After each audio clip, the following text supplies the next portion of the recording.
Hello, everybody, and welcome back once more to Anime Yay or Nay. I am the OutbackAl. I'm hot for justice. I'm cheating you. And I'm NV Jitters.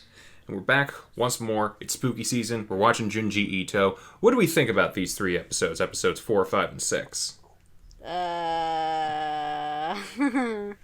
Some of the bits I liked, and some of the bits, Shuichi, I didn't.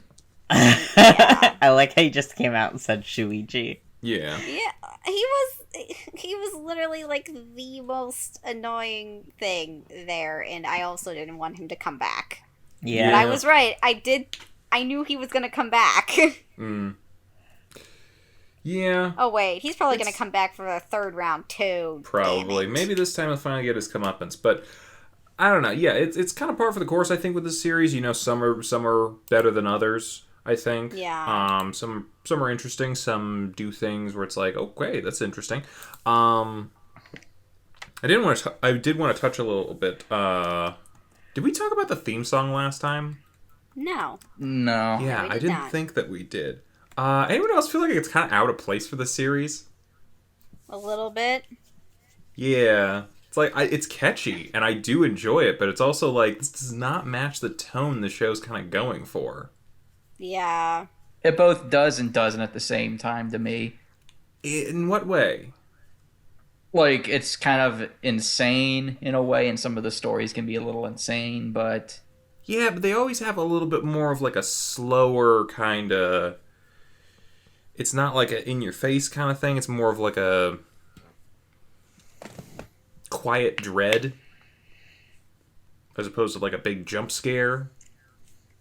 Yeah. Yeah, I don't know. It's a fun song, but it matches about as much as the opening to Berserk 1997 does. I was just about to say that. Well, tell me why. What your grass is on. Okay, so episode 4. I want to say all of these, we didn't get any like super short episodes this week. Yeah. All of them seem pretty, full half episode kind of things this time around. This first one was, I believe it was called Shiver. And it's about a dude with a neighbor girl who is afraid of bugs, but she's got like holes all over her body. And that freaks him out because his granddad had holes all over his body, and then a friend of his tells him, hey, I heard something about something. I forget exactly what he was talking about. Like something about like something weird happened. Like when the girl was born or something, she didn't breathe, so she breathed through these like little holes that manifested on her body. Yeah. And then they find the granddad's journal, and he's like writing in there, hey, I found this piece of jade with a bunch of holes in it. It looked weird, so I kept it, and I stared at it for like a day, and then holes turned up on my body over the course of like a week or two. And then bugs started crawling throughout my body, and an evil doctor was chasing me around, and then I died. And I threw it out the window. Yep. So, yeah, apparently it's a cursed piece of jade causing people to get all holy and turn into a hive for insects or something. Which is gross as all hell. That was gross. Ugh. But yeah, the friend's like, oh, maybe it's worth something. So he goes out in the middle of the night to try to find the jade thing, and his buddy doesn't see him for a few days because he finds the jade thing, and he shows up at his door during the middle of a typhoon. And he's like, dude, the thing is cursed. I'm covered in holes, and my body's being eaten alive, and my eyeballs sinking out of my skull, and That then the was doctor creepy to chases me him. whenever his friend showed up. That was creepy to me. Yeah, that's Junji Ito for you. That's what we were looking for. Anyway, he gets chased off into the storm by the doctor. And they find his body down by the river with no jade thing. So hopefully he chucked that thing in the river so just, like, no one finds it. Yeah. I think that was it. Is that like a common fear? I feel like that's a common fear where people like just have holes all over their body. Yeah. Yeah. What is it? Is it tryptophobia? Yeah. Yeah. People have a fear of like holes. Or then Especially, also like, a bunch bugs of, like... inside of you. Yeah, it's a trip and a half. There is that. Yeah. Have you never felt like bugs were crawling throughout your skin? I Well, hate that guy that feeling so certainly did. much. I don't know I that feel like I feeling. have bugs. I What feel like feeling bugs is that? crawl in my hair, but not under my skin. If you, like, stay awake long enough without going to sleep and you're, like, on medication, at least that's what happened to me. I was like... I mean, that's just a result of sleep deprivation. Yeah, I Possibly, was yeah. like, did not sleep, and I thought that bugs were crawling under my skin because I kept seeing, like, gnats at work and stuff. And then I was like, they're crawling under my skin. But they I weren't. always No, assumed but that that was is just, like the sleep a paralysis general stepping in. symptom of sleep deprivation, though. Yeah. So, Yeah, so that was creepy. yep. Any other thoughts on that one? No. These are pretty, relatively for the most part, these are pretty simple stories in this one. Yeah. They followed up with Marionette Mansion, which was about a traveling group of puppeteers, a family of puppeteers, who one of the kids doesn't want to be a puppeteer, so he runs away. And Yeah. then they get a house and stop moving around because they're like, Dad gets sick. Then eventually, as they start to settle down, the kid and they his get sister older. they get a little bit older. The kid and his sister, they get invited to the house of their older brother, who is like right now really successful, and his wife. We skipped a part. Yeah, he gets a girlfriend. Well, it's important. It's important, but it's also like she's very one note.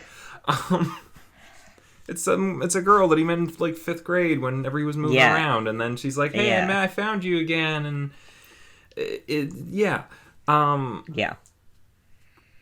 But yeah, so they go to meet the brother, and him, his wife, and his kid are all being controlled like marionettes, which I guess is the greatest form of being idle rich or something. But Why yeah, do like, anything when you can have people control your body for you? Yeah, but how do they know what you want to do when you want to do it? I don't know. Yeah, but like I think that was like his whole philosophy. He like said something to his brother like a while ago where it was like, Puppets control the person, not vice versa. Yeah, so he's like, now I am the puppet controlling the puppeteers, because his house has like a bunch of people like just living in the ceiling, controlling them with strings all the time.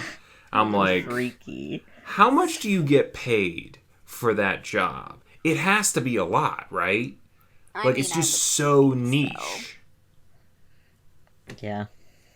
It's freaky. Yeah. And he even said, like, at one point that he had 5 different people controlling, like, the strings for his own body. Yeah. So, Sister gets into it because she wants to be a ballerina, and they make her all ballerina-y. But the brother's like the main character is like, that's fucking weird. I don't want to do that. yeah. And he really doesn't want to introduce his girlfriend to the rest of his family. I mean, who would at this point? But yeah, eventually the girlfriend kind of follows him and sees him like poking at one of the. They have these life-size ballerina puppets, and she's like, "I'm gonna break into the house," and she goes into the house and sees this little puppet from when they were kids, who she got freaked out by and like kind of threw. Pierre. Jean-Pierre. Jean-Pierre. Oh, Jean-Pierre. Jean-Pierre with his Polnareff hair. And he, Polnareff was kind of pulled around like a puppet too. Interesting. Found some weird coincidences here.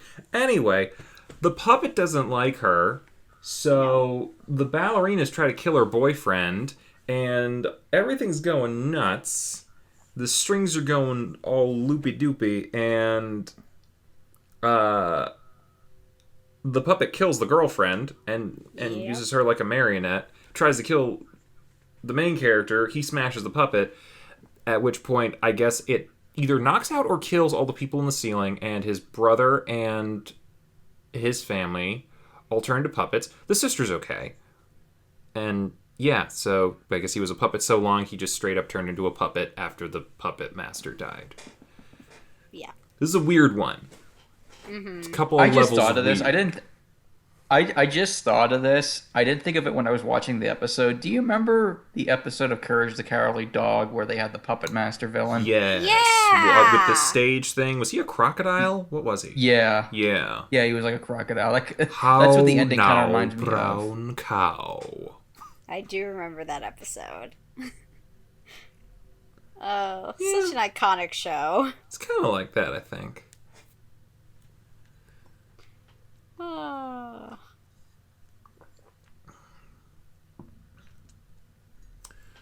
But yeah. So, yeah, there's some kind of... I think there's some kind of social commentary in that one. Maybe. I don't know for sure. Like, I think the whole thing is it's like, who's the one actually pulling the strings here? Yeah. Yeah. Is like the question that it's asking, because like the older brother thought he was the one pulling the strings because he had hired people to basically like do all of his movements for him. But really, but then it was you his have evil puppet. yeah, but then you have Jean-Pierre, who's like, I don't know, out for revenge or something. I don't know. Only after the girlfriend shows up. Yeah. He was like, that bitch threw me before. It's like, That she's bit- back. Yeah, Let's that get rid of bitch, her. that bitch yeeted me. So now Yeah. I must destroy. Now I will do what all puppets are truly meant for, to kill. Yeah. Puppets are kind of creepy, not gonna lie. Of course They they My are. cat. My cat's name when I adopted her was Marionette, and I was like, we're not keeping that name. But she was like 3 months old, so we could like change it pretty easily without her like getting confused. Yeah. Well, that's good. So It's better than my dog's original name, What's that? What was... Arnold. It's not a Wow. terrible name. It's a little weird for a dog, though. yeah, it's a little weird for a dog. Yeah. Apologies to anybody in the real world that's named Arnold. And Well, nothing Arnold's a against the name. person's name. I Yeah, think Arnold's they're a person's fine. name. Yeah. I mean, my cat never had a normal name, so yeah. when I first got him, his name was Batty. Batty? Like he was a bad cat? Like, Bat. Oh, B-A-T. Batty. Like, he was batshit crazy. Well, same difference, I guess. But I was like, no, you're Houdini. And now he's Dean. He's so cute, boy. Anyway, But he was moving a on. magic boy. He's a magic boy. He's a good magic boy. On to episode 5. Yes, and the ongoing Yes. tale of Oshikiri collection. This was an interesting one. Like, a dude lives in a really big house with no parents, obviously. It's anime. And Yeah. he, like, sees people from his classes in his house, but they're not the people from his classes because his house is a portal to another world. Mm-hmm. Which, you know, brings up plenty of implications for where all the isekais are coming from lately. But, Yeah. yeah, he's like, I don't know, he sees a girl that I guess he likes in school at his house, and she's like running away from him because she's scared of him. And he's like, well, what did I do? I don't get it. Then he gets beat up at school or gets into a fight with some kid, and then the kid turns into a pile of goop at his house. Yep.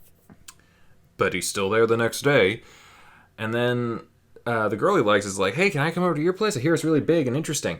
And he's like, you don't want to come over there, but she comes over anyway. And he's like, you're not going to like it. And then she disappears. And then 3 days later, he's like, oh my God, it's been 3 days. Maybe she fell into the other world. And then he falls into the other world after finding the other world version of the girl he likes, who became a giant pile of flesh.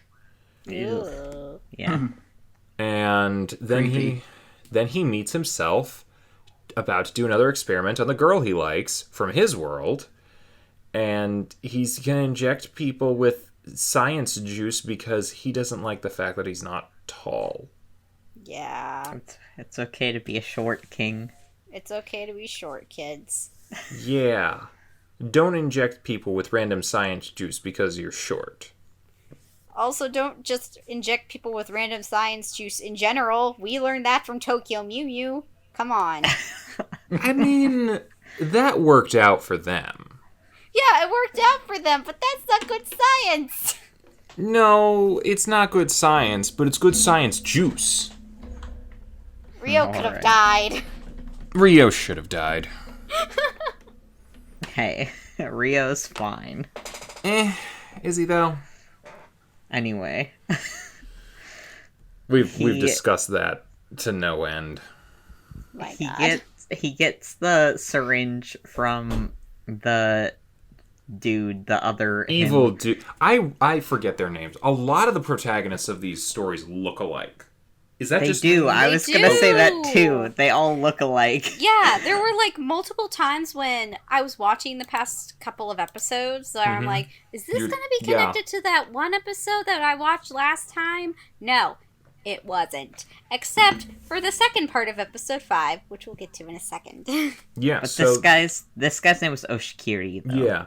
And evil Oshikiri gets into a fight with good Oshikiri, and they tumble on the ground, of course, because everything that has a doppelganger in it has to have that moment where you can't tell which one's which, and then one gets injected, turns into a giant skeleton monster creature. But it's the bad Oshikiri who got injected, and good Oshikiri's like, hey, let's get out of here. And bad Oshikiri's like, you think you're gonna get out of here? There's a million other evil Oshikiris out there. And they're like, uh-oh, and then another Oshikiri walks in.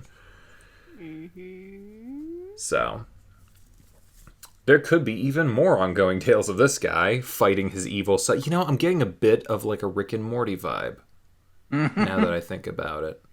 Holy shit, you guys. Yeah. Could be interesting. Oh my God. What the fuck? What? No, I'm just looking at like the voice actor listings. Oh yeah, it's huge. It's not huge. They have the same person playing characters like throughout this entire thing. Like they have a lot of characters, but like I'm finding like there's one guy, he's done 3 voices. There's another person, she's done like 5. 5, 4, 5, 1, 2, 6, 3, 7. Romy Park's done like several in this one. I'm looking at the English voice cast, and the it English looks like voice they cast doubled is up broad. anyone. Oh, one guy got 2 roles, it looks like. One guy out of all of the shorts in this. Yeah. Like, I was just looking through it, and, like, in general, like, for the Japanese voice acting, like, there's just so many people, like, repeated over and over again. That tends to be a thing in anime where the same voice actor does a lot of different roles. I mean, that's fine, but it's just like, holy shit. Why were you in here 5 times? Maybe they do a good job. You don't know. Or Well, maybe it's they all were the just same on person. Contract. Maybe they just were on contract for the project, and they're like, oh, we'll have you do this person, this person, this person, this person, and this person. Just have them do it different episodes. I do wonder a little bit. Maybe the reason some of these, like, they can't all have the same voice, but maybe some of the reason that we're confusing some people with other people is because maybe they're also using the same voice actors. Yeah, that could be it. I mean, it seems like Junji Ito has a type for some of his protagonists. Yeah. So. Guys with short brown hair. And almost brown a eyes. bowl cut. And wearing a sweater. Yeah, it might just be a uniform type of thing. Sweaters. Anyway, let's get to Suichi. This one's blessedly shorter than the other one. This is the cloth teacher. Suichi has decided that if you can't beat him, replace him. And he is taking his teachers and turning them into cloth puppet things that spit nails and whip people. And some dude is like, God damn it, Suichi, nobody likes you. Just go away. And so Suichi decides to make a puppet out of him, too, after giving him a beard, which I think we found out Suichi's in elementary school. Yeah, what? Yeah, what the hell's going on? Let me tell you something. That kid didn't just get a beard. His testicles dropped. Because he had a deep-ass voice. Yeah, I was thinking and the all same the kids, thing. And all the kids, For some reason, the kids make fun of him for having a beard. Like, if I was like 8 or 9 years old and I got a beard, I'd be like the talk of the town. I probably Yeah, wouldn't be he making was fun the like talk that. of the town. It wasn't a good talk of the town, though. He's like, you have a beard. Yes, but I'm still in the 5th grade. I say that as a joke, but that's what it sounds like. Yeah. It was weird. It was very weird. It was very weird. Yeah. Anyway, they know it's Suichi again. I don't know how this kid gets away with anything. But, yeah. So they're, like, staking out his house and seeing what's going on. They find the cloth version of Beard Kid. And they're like, we got to do something about this. And then they get chased around by the whipping teacher who they burned. And everything just kind of comes to a head until whipping teacher rips apart one of the other dolls. And what happened that they all fell apart? Was like Suichi got a nail up his ass? I think he got a nail up his ass and like everybody saw his butt, and then they just collapsed. And it turns out everybody else was just a hobo in the park looking at a bonfire, and that's what was happening to the real people. So, and then again, he's just still in school. He gets no comeuppance for this. I realize it's hard to prove, supernatural occurrences and stuff from like evidence accusatory kind of position, but still, this kid needs to get his ass kicked a few more times. Yeah.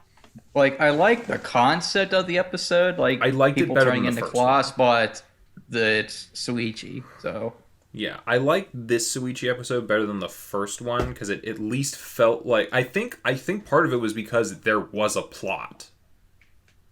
Because it wasn't following Suichi, it was following Beard Kid. Yeah. And I think that's what worked about it. Yeah. Like, Suichi's okay as long as the story's not about him. Suichi's okay as long as he's the antagonist. Yes. And, maybe next time we could actually, like, have him fall off a cliff. I don't know. yeah, Because or just have his this- brother kick his ass. Yeah, this is probably not the last time that we are going to see him. Probably not. No. Alright. So, this is, and then, so episode 7, or 6. 7. Yep. Episode 6, the one we thought was going to be Rear Window. It's just a creepy lady. I hated this episode. I hated it so much. Yeah. It was so fucking creepy. I was literally just watching it and I'm like, oh god. I I was scared for him. was so terrified. I was like, we know he's dead by the end of this. oh no, I know we know he's dead. I was just, I'm like, this is like one of my big fears is like being stalked. I hate it. I hate it so much. It's just, I was getting like really, really super uncomfortable just watching the entire thing. Yeah. Yeah, and the Anyway, voice they have for the person that's stalking him, that's kind of Yeah. that doesn't make doesn't make it any better. No. Yeah. How about we talk about this? Yeah, so the kid and his family, they move into a new house, and they have a creepy, like, next door is like this weird looking house. It's only got like one window. It's in a weird spot, and no one answers the door whenever you knock on it. And they're just like, that's weird, but, whatever. I guess they're recluses or whatever. And so the kid notices, like, the window is, like, aimed right at my window. That's so fucking weird. So he closes the window, and in the middle of the night, he just hears this creepy voice going, young man, let me see you. How is it? It's like this creepy, and, like, he opens the window. It's like this creepy troll-looking woman or something. Who's just like, come and see me sometime, young man. Stranger danger to the extreme. Yeah. Oh, yeah. And he's just like, Yeah. yeah, no. And he, like, just goes back to sleep. He's like, nah, none of that.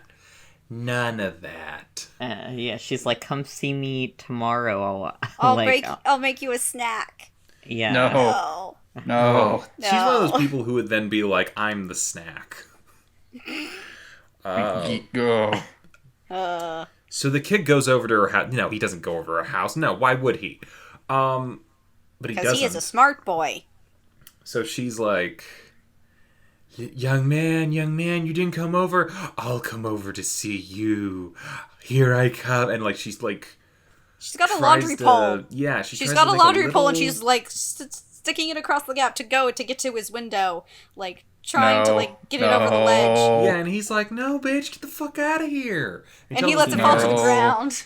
He tells his parents, and they're like... Knocks the pole out of her hand. Yeah, and his parents are like, what's going on? We don't see anything. It's not what you're saying, it's what happened. Can you listen to me and hear me when I say there's a creepy lady next door trying to do shit? Yeah. But they don't listen. So the next night comes around, and she's like, young man, I'm going to come see you. I'm getting so close. And like, she's stretching towards the window. Yeah. She's like, I'm going to knock on your window soon. I'm coming, young man. We'll be together soon. And like, you see her window is like stretching out from her house in like this weird looking tumor looking growth. Yeah. Appendage coming off the house, and she's like getting very close to that window.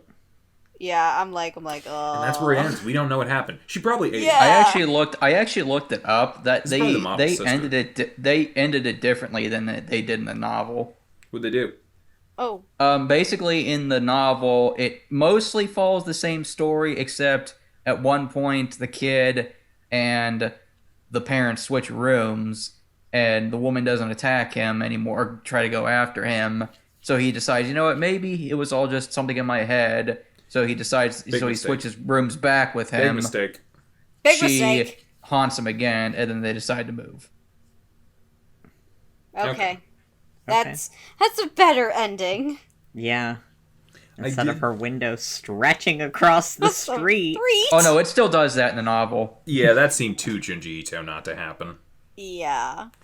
But I did like the kid's attitude for the whole thing. He's kind of like just like trying his best to like keep it together, and like whenever she's like, I'm coming for you, he's like ready to like punch her if she comes through the window. Oh yeah, like I'm like waiting for this kid to like pull out a bat and like get ready to swing, because yeah, someone's gonna die. But yeah, no, that episode like terrified me. I was like, oh, I'm so uncomfortable. I thought maybe he season. He should have like picked up like a dog turd and left like a flaming dog turd on her front porch or something, just knock on her. It's like, the young man has come to see. Oh my god, why? Maybe that would get the hint. I don't know. Knowing her, she'd probably find that attractive. Maybe he should just take some, like, you know, some little baggies of dog turds and just leave them on her front stoop. That's what I'm saying, but you light them on fire, so they have to step on them to put them out, and then they get shit on themselves. Mm-hmm. Yikes.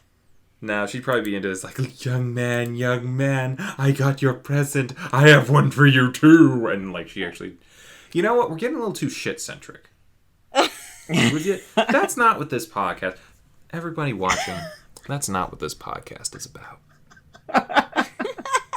We're going to turn to some other shit real quick. Oh, yeah, this one. So the other half of episode 6, The Gentle Goodbye. This was an interesting one. I'll be honest, it was probably the best story out of all the ones we've seen, but I didn't really find it scary. It was just more depressing than anything else. Yeah, I'll have to agree with that. Yeah, without too much spoilers, it's basically The Sixth Sense. Have you guys seen that movie? No. How have you not seen... Well, does this surprise you at I this just spoiled The Sixth Sense. I mean, I already knew what the twist was. Basically what it's about. But we haven't seen it. Oh, you should watch it. It's good. But yeah, it's about this lady named Bruce Willis who no, I'm not gonna mix them together. But yeah, it's about a lady who got married to this family that's, I guess they're well off or something. She always like cried a lot because she was afraid her dad was gonna die. Mm-hmm. And So yeah, she marries into this family, moves in with them. And she's meeting everybody, and they got like really old relatives, like they got the mom and like the parents and the grandparents and the great grandparents. grandparents. Like wow, but then they meet the great grandparents. It's like holy crap, how are you like still around? How are you 125? And they're like, well, they're not really, they're not ghosts, they're not dead. We just kind of willed them into existence. An after image is what they call them. Casually throw that out.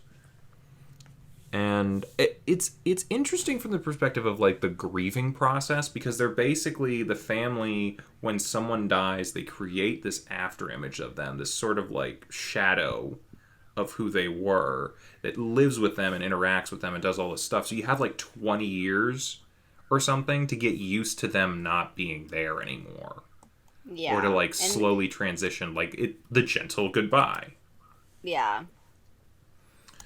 And like they're slowly fading out of your life rather than just being gone like that. Yeah, because like as initially, because like some family members do die. We do see like the grandfather dies, and when he first comes back, he is like fully there. Like there's no ghostly element to him because the memory of him is so fresh at that point. But I guess like as you keep going, as the years roll by and you start to accept it a little more, the memory of them fades a little bit more and more, which is sad, but at the same time, it's good that you're like letting them go. They can pass on, or, you can move on. Mm-hmm.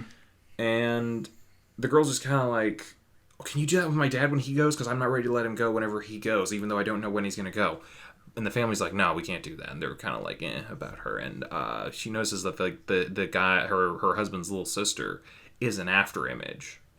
And it's like, oh, that's so sad. But then she finds out that her husband is seeing someone from the office after years of marriage. And she's so pissed off at him. And like, he's like, hey, look, I'm gonna marry her someday. He's like, how could you do that? Are you gonna divorce me? And it's like, well, I'm not gonna divorce you. Well, how you can't be married to two people? Well, I'm not really married to you. And then, because technically you were never married. Yeah, because she's an after image too. Oh my god. He basically forced his family to make an after image of her. Yeah. Like, because she died in a tragic accident right before, the engagement the day party. before their wedding. Yeah, so... Ain't that a kick in the pants? It was such a kick in the pants. But yeah, she's been around for like 8 to 10 years or something. Yeah, but at that point. After that, like, she just kind of leaves and she goes off to find her dad and, like, just spend the rest of her, I guess, existence with her papa. At this point, they might have the same life expectancy, so... Yeah. Yeah, it makes you wonder if, like, the dad was already dead, or, like, he just knew about his daughter being dead, and that's why he kept saying to him, take good care of her, or something like that. I think to some degree he had. Yeah, that's kind of a big thing. Because they had a funeral and a whole bunch of other stuff, and she never really goes out anyway. So it's like, I think he probably knew, but it was like, he was having the gentle goodbye, too, in a way. Yeah. He was having enough years to say goodbye to her. And yeah, she just like kind of walks home and she's already a little translucent. She's like, I'm home, Dad. So yeah, I guess a girl dies, turns into a ghost thing, and is living with her dad until he dies. And she passes on. I don't know if it's passing on.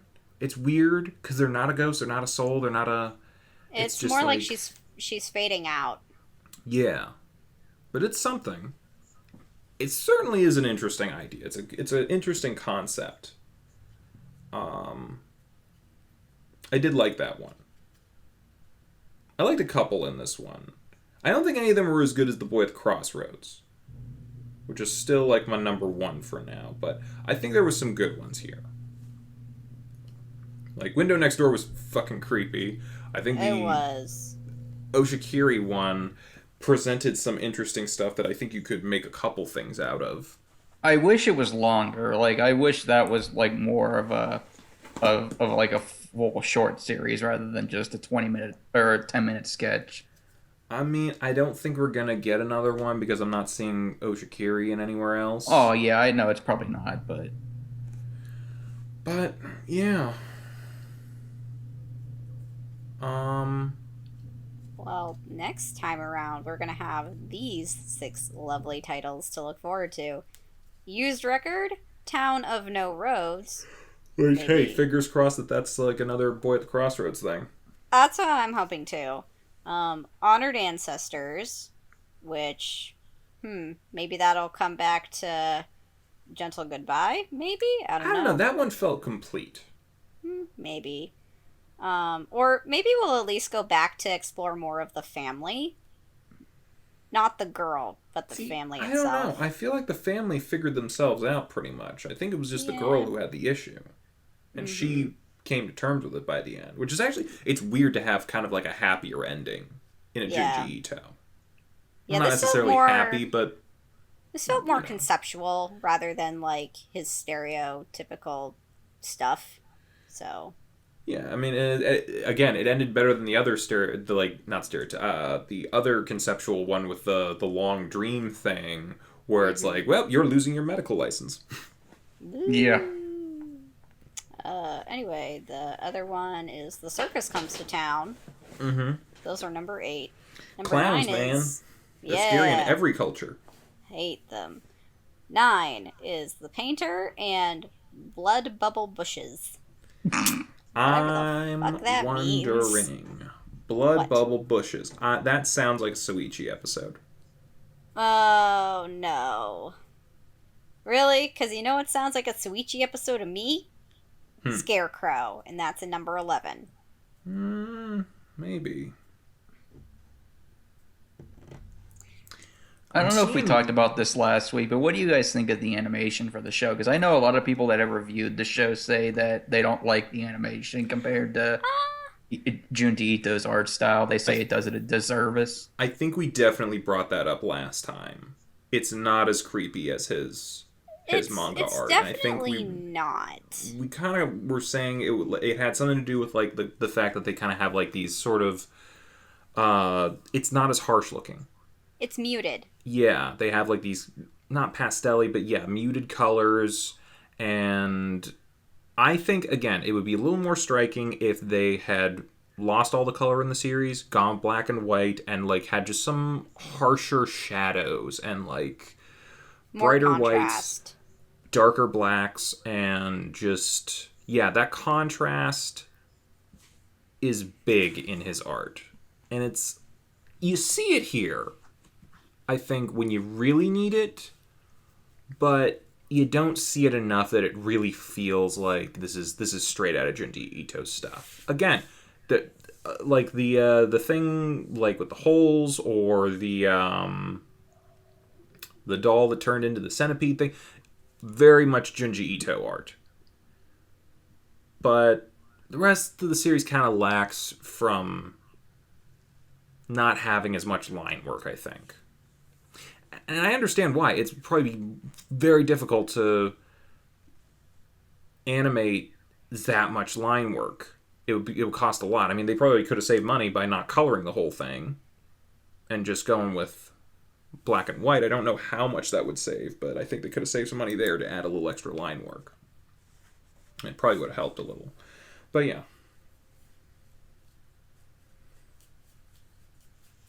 I don't know anything about making animated things, so I'm talking out of my ass mostly. It's okay. Lots and lots of drawings.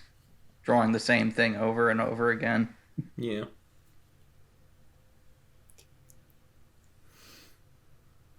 I don't know. What any other thoughts? Should we cover anything else? Not really. What are our yays or nays? I mean, this is a yay for me. I mean, episode 6, Window Next Door was creepy, but I mean, it's. But it wasn't bad. No, it wasn't. It was effective. Bad. Yes. Oh my god! Yeah, I have a cat. I'm still a yay on this, and I'm gonna give them points because their Soichi episode turned from a nay to a meh. So, I gotta hand them points for that. Yeah. Overall, the series seems pretty solid. Hi, Hootie. We're about halfway through, so. Oh. Guys, I have a friend. You have a friend? Yeah. That's wonderful. Where's everybody else at? Yeah, I'm kind of the same way. Okay. Like, obviously, the what's the word? The fact that it's, all different stories, it's not connected, so you can... Just a compilation. Yeah. Yeah. That kind of helps. Yeah. Anything else for these episodes? I think that's pretty much it. Alrighty. Well, come back next week. We'll be covering episodes 7 through 9. I think the week after that we're doing 10 through 12. And there's 2 half-episode OVAs. So I guess 10 through 13 for the last Sunday in October. But yeah, I'm hoping this series continues to do what it's doing and do it well, because it seems to be doing it well. 1 or 2 hiccups here and there, but that kind of has to be expected a little bit. I still gotta say, I'm not scared, but no, I'm enjoying the vibes. At its best, it's creepy. I mean, I will even say at this, like, Japanese, their type of what they think of as horror is very different from the Western style horror that we're very used to in our own media. So this is like a bit of a different take on horror. A lot of theirs is definitely more conceptual. I will say that for sure. It's a little more like what I was kind of saying with the theme song, where it's like, I think the theme song is coming from like the American side of horror, where it's like it's a little more loud and in your face, versus the show is like Japanese horror, which is a little more like, again, quiet dread. Yeah. So I almost feel like it shouldn't have a theme song.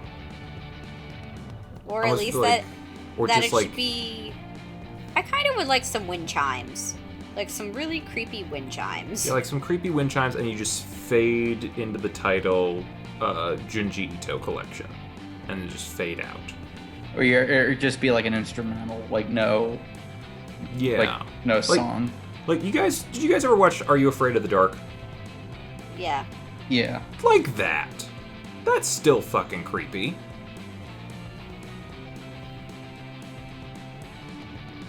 Yeah. That's our 2 cents anyway. Alright. We'll see you guys next week, episode 7 through 9. Bye-bye, everybody. Boy. Bye. Bye. Hey, thanks for watching, and if you haven't already, be sure to subscribe and ring the bell icon for notifications. If you enjoyed this video, give us a like, and feel free to check out some of our other gaming videos, our weekly podcast, Anime Yay or Nay, or our parody series, Madoka Magically Abridged. See you next time!